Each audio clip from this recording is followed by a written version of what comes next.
Welcome back to another technical deep dive here in the debug zone. Today, we're tackling a big question and breaking it down with insights from other users. Hopefully, this clears up some misconceptions and helps you get the answer you need. So, buckle up, stay a little curious, and let's jump right in.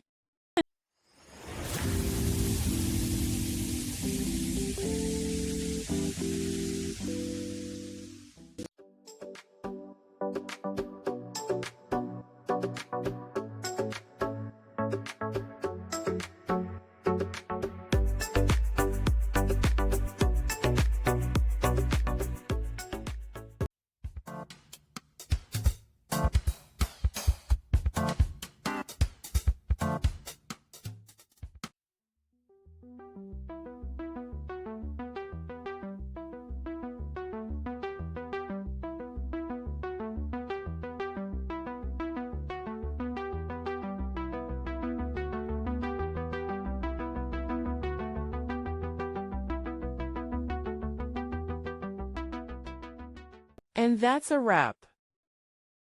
I hope you found the answer you were looking for. If you did, take a second to hit that subscribe button. It really helps out. And let me know in the comments which solution worked best for you. See you next time in the debug zone.